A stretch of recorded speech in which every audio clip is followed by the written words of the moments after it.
Hi everyone, my name's Katie. Welcome to Chords Records.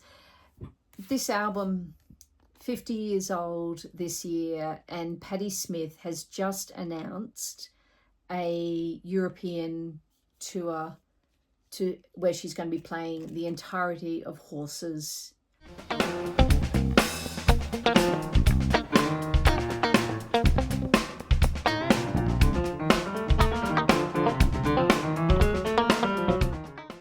And I can't stress enough how important Patti Smith is to me, and how important this album is to me. I'll explain a little bit more as we go through and how I got into Patti Smith, but I have 9 albums to show here, some of which are really rare, and I've got a very special art item which I'll show at some point. I'll let it in some point in this video, which is really special to me. So this is a really important video for me. She's one of the most important artists that has influenced my taste in music. I'm wearing my Patti Smith Horses jacket from when she did the 40th tour 10 years ago in 2015. She came to Sydney. I went to see it. It's still one of the best concerts I've ever seen. She played at a beautiful theatre in Sydney called the State Theatre. And she played the entirety of this album. But before we go through the albums I have, and I'm going to concentrate on the 70s of Patti Smith. She did take a break and then came back in the mid-80s and has been playing ever since. But I'm going to concentrate on this very pivotal era of Patti Smith in the 70s and go through all her albums and plus some rare ones. So if you're not a Patti Smith fan, you might as well move on. Or if you don't know who she is, stick around because it is such a fascinating story and she's such an incredible artist. And I say artist because she's a true artist. Right, let me start at the beginning. So she's now 78, 79. She was born in 1946. And she moved to New York in the early 70s, like 69, 70. Really, really crucial time. She started playing kind of busking around 1969. She and her sister were in Paris and they did a bit of busking. But her whole aesthetic and her whole ethos is art. She's a true artist. She does not care what anybody thinks. And she's a genius, in my opinion.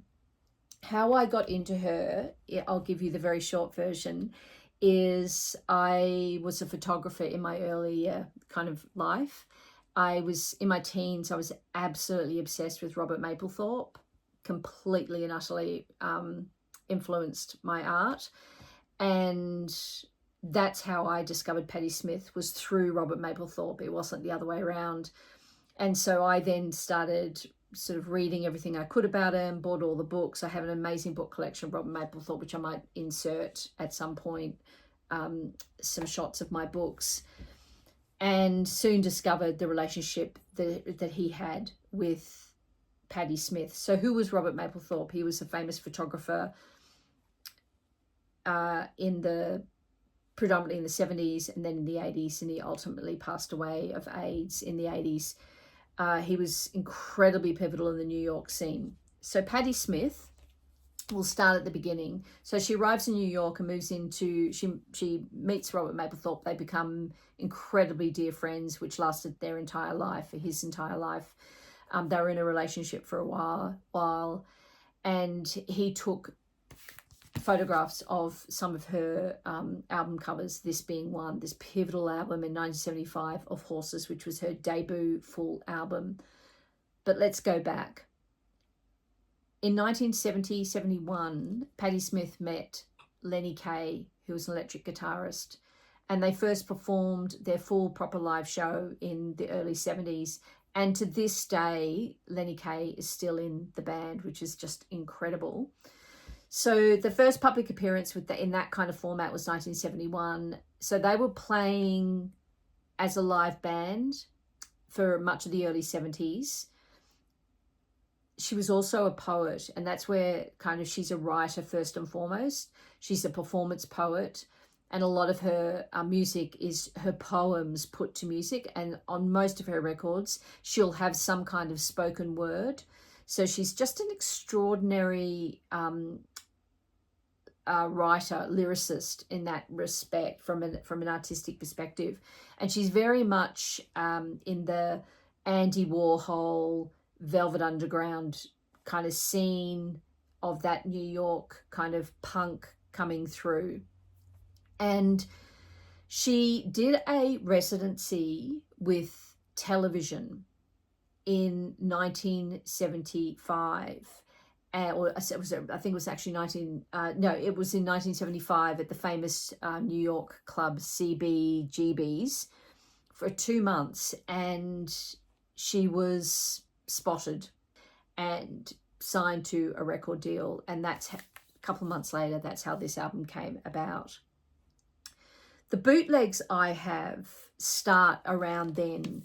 So the first bootleg I have is this incredible one called Free Music Store. I'll take it out of its sleeve. So this was a live full performance of Patti Smith 2 months prior to Horses coming out. And I'll read you the blurb because I've got quite an amazing collection of bootleg albums of Patti Smith. And this is what it says about this album. Very rare live album, originally broadcast over NYC radio station in May 1975, 6 months before Horses was released, and before J.D. Doherty had joined permanently on drums, another musician who still to this day is playing with her. It includes a few songs that were never on any of their albums, including a great cover of the Marvelettes' 1966 single, The Hunter Gets Captured by the Game. As a professionally recorded live in the studio album, the sound is crystal clear and demanding amazing insight into the birth of the band. Brilliant album. And I have to say, it's so stunning and it is clear. They were tight even then. The band were tight. They'd been playing for so long and she knew who she was as an artist. And it's just such a great, great recording. I'll show you the actual bootleg label. It's on a label called Birdland.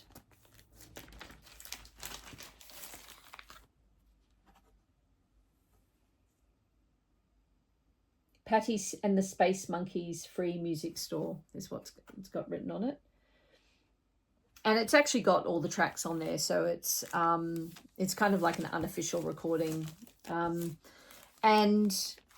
I'll play a little clip now, which is fascinating. She's talking and she's introducing, she's talking about television, the band, and how something's going to, how fantastic they are, and we should look out for them. So it's a fun little clip. So I'll insert that here.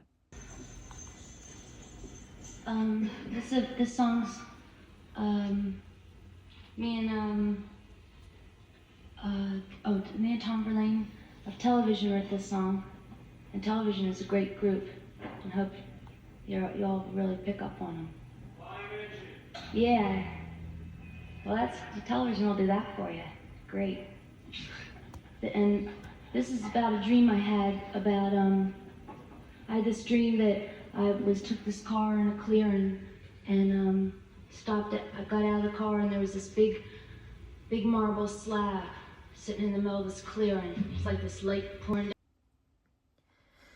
So 2 months later, we get Horses. And this was the first album with the beautiful portrait by Robert Mapplethorpe. And on this album, it was produced by John Cale. This is, I've got originals of this. This one happens to be a reissue from 2015. It's kind of my playing one on Arista. It's a beautiful copy, actually, if you can readily get it. And it's a good one to get. So this really kind of set the tone for what Patti Smith was about. Over the years, she recorded as Patti Smith and Patti Smith Group, and it kind of oscillates. There's the band.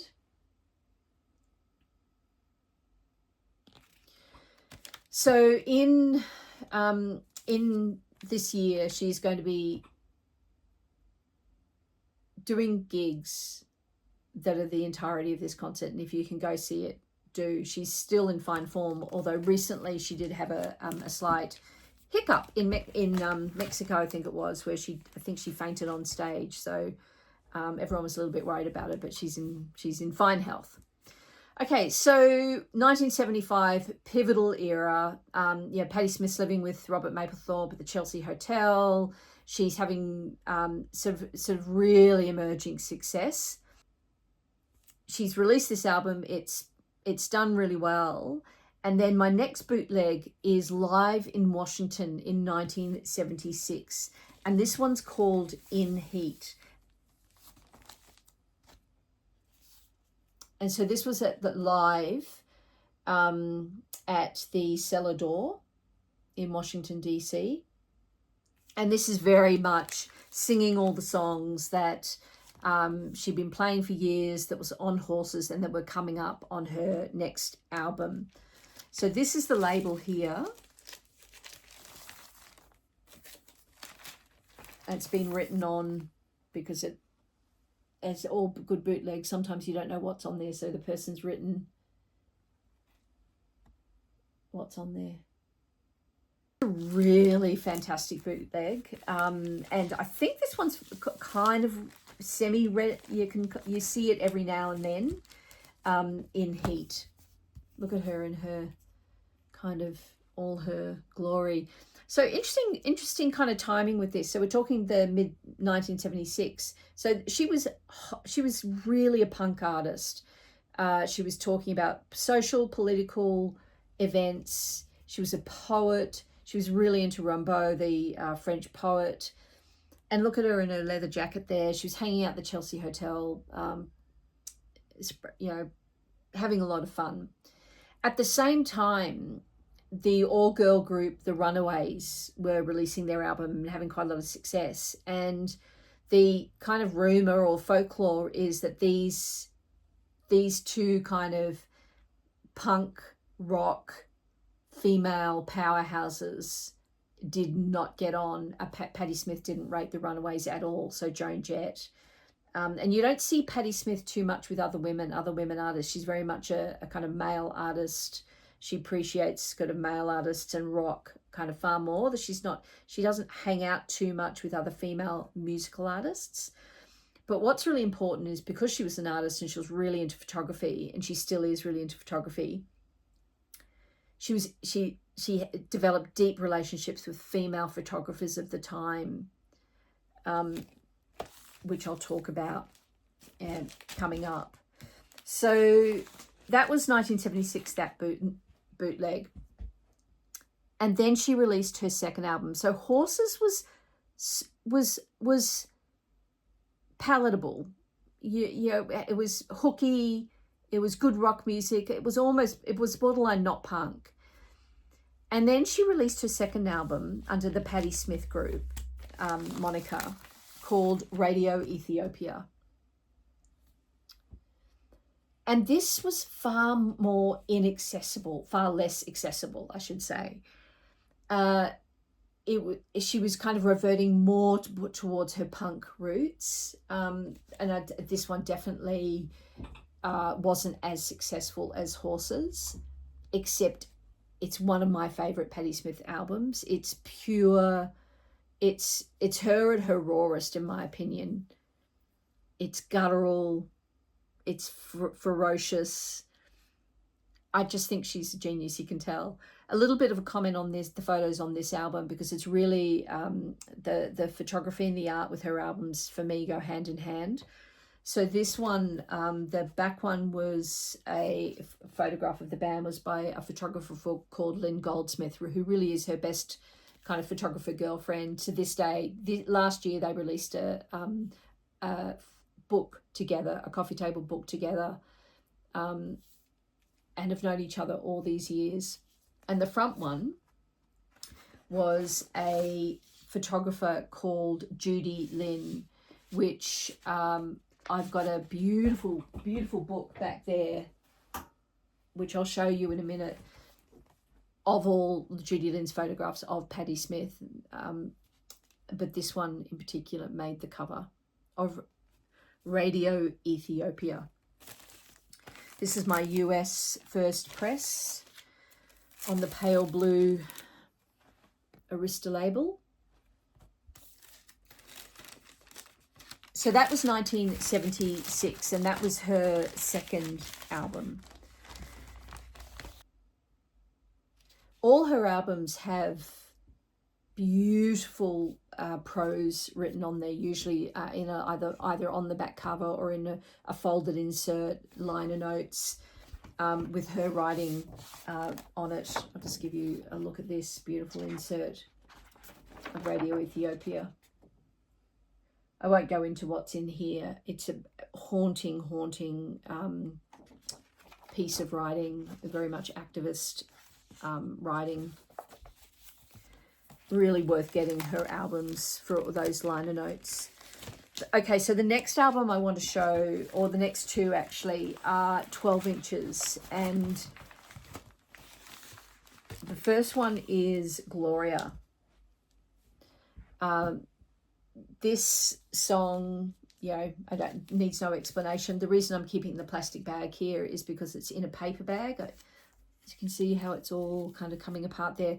This was the original 12-inch of Gloria, and in the UK it was released in a paper bag, and the B-side is My Generation.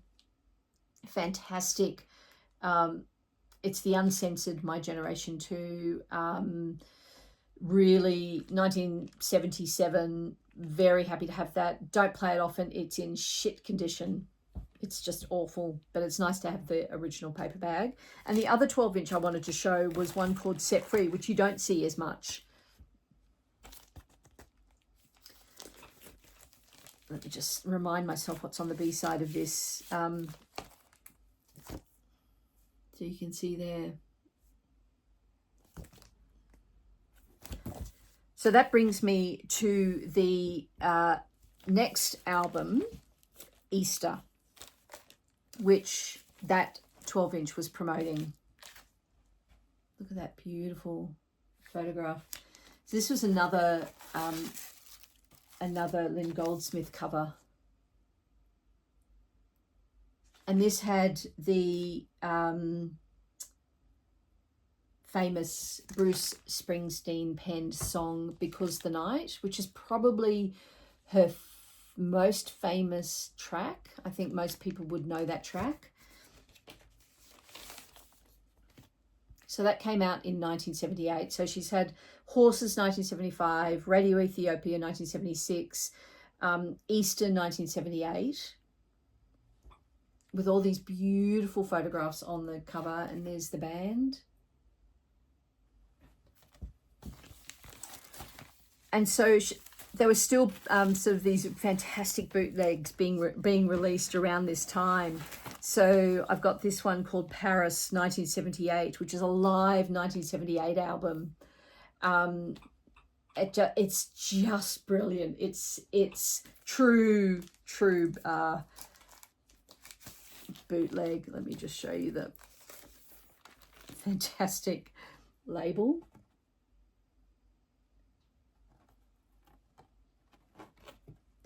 And really great liner notes on the back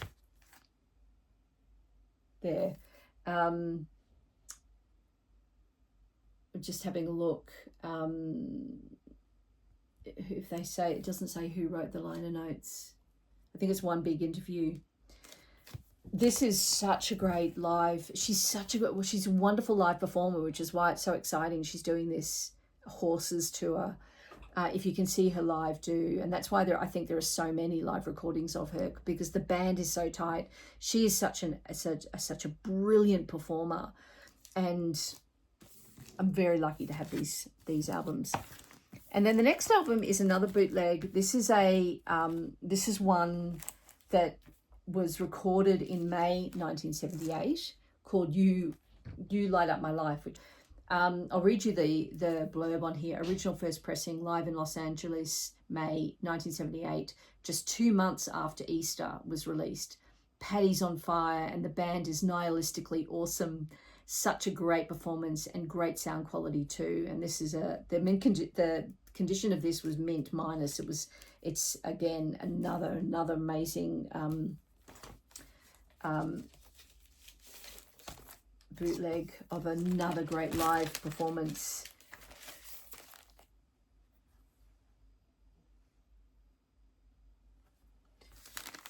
And then finally, so I'll just show you that cover again.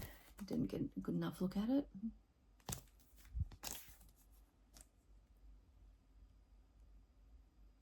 It's fantastic. Recorded May 12th, 1978 at the Santa Monica Civic Center. And then the final official album I want to show you from the 70s is Wave. And I have it, this one has, it has a special place in my heart because this one, the full art direction and photo was by Robert Mapplethorpe as well. And it's one of my favorite portraits of Patti Smith by Robert Mapplethorpe. Absolutely beautiful. Wave is a beautiful album and it's often overlooked. It was produced by Todd Rundgren, who she was a dear friend of, and it probably went as well as some of Todd Rundgren's albums actually. So it's very niche, but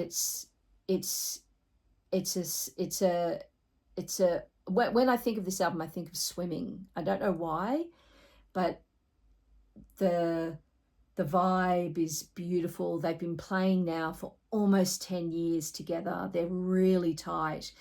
They've had hits. They've been touring the world. And it's just kind of this, it's almost an end of an era album in my mind, the end of the 70s.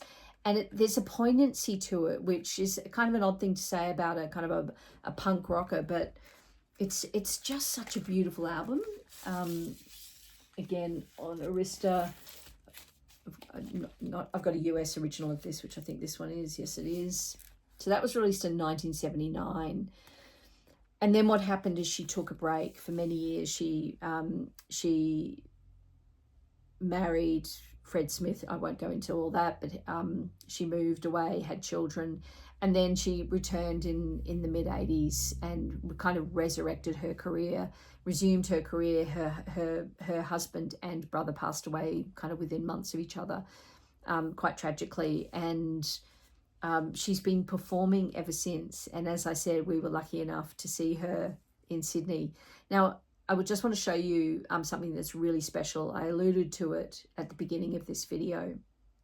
So the way I got into Patti Smith was through Robert Mapplethorpe in my teens and in New Zealand, actually. And then when I moved to Australia, when I was in my early 20s, I was at a gallery who was having a show of Robert Mapplethorpe original Polaroids. And I was able to talk the gallery into letting me acquire the Patti Smith original Polaroid and pay it off over a year. And it's one of the most special things in my art collection. I'll insert a little video of that Polaroid here. It's kind of demonic. I'm looking at it now. She's probably, looks like she's been awake all night maybe. But I'm very, very lucky to have that. It's from 1974. And very very fortunate to have it in my collection, and it's kind of shows how much I care about this artist. And I'll also just show you some of the books that I've been have referred to a couple of times in this video in here, and you'll see her poetry is beautiful. It's a slightly acquired taste. I actually prefer reading her. She writes short stories or short novellas and books, but the most brilliant book that, if you're interested, is Just Kids, which is her promise to Robert Mapplethorpe. She promised that she would write an account of them from the early 70s, and after he died, she honored that promise. And she wrote the most beautiful memoir of the two of them called Just Kids. And it's a fantastic account of the early 70s and her and Robert and the whole scene in New York. really worth getting. And I've got a first edition of that. All right, I hope you've enjoyed my special video on my Patti Smith albums from the 70s. Let me know in the comments your thoughts on Patti Smith, what you have, and please subscribe. I'd really appreciate it. Like this video, and I'll see you in the next one. Bye. And this book is my 12 Trees Press or Twin Palm Publishers Robert Mapplethorpe book. Just opened at a couple of portraits of Patti. That's the one obviously from the series from Horses, and this is the one from Wave, or a outtake from Wave. This is a beautiful, beautiful edition.